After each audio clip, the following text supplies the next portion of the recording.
বাদুড়িয়ার দিকে নজর রাখি। বাদুড়িয়ায় বাবার ফাঁদে মৃত্যু মেয়ের। বিচুলি বাঁচাতে তার দিয়ে ঘিরে বিদ্যুৎ সংযোগ, আর গরু ছাগল থেকে বিচুলি বাঁচাতেই তারে বিদ্যুৎ সংযোগ। উঠোন পরিষ্কারের সময় তারে বিদ্যুৎস্পৃষ্ট হয় তার মেয়ে। ফোনে রয়েছে টেলিফোন লাইনে অনুপম। মর্মান্তিক পরিণতি। বাদুড়িয়ায় বাবার ফাঁদেই মৃত্যু হলো মেয়ের। হ্যাঁ দেখো, এই একদম মর্মান্তিক একটা দুর্ঘটনা বাদুড়িয়ার চন্নিয়া সর্দারপাড়া এলাকায় ঘটে গেল সকালবেলায়। তার কারণ এখানে তার বাবার সে তার বিচুলি বাঁচাতে সেই বিচুলি তার দিয়ে গিয়ে তাকে বিদ্যুৎ সংযোগ করে রেখেছিল এবং এরকম প্রতিনিয়তই তিনি রাখেন।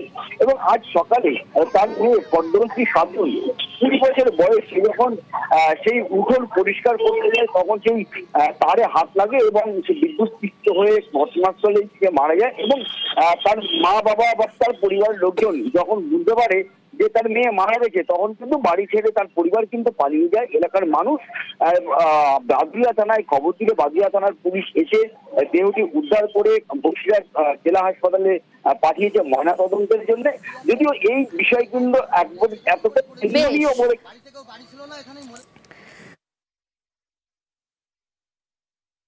কারেন্ট দিয়ে রেখেছে বিশলিকাদায়, কারেন্ট দিয়ে রেখেছে এখানে শ্যালো অনেক মারা গেছে। ওরা আজকে সকালে ওর মেয়ে ঝাড় দিতে এসেছিল, ওরা কারেন্ট খুলিনি, এখানে একদম মরে জড়িয়েছিল। পুলিশ ভ্যান আসলো, ভাই 3 এখান থেকে পালালো। কি কারণে এখানে বিচুলি গাদায় কারেন্ট দেওয়া ছিল? চোর যেন না আসে, বিজলি চুরি করে চোরে।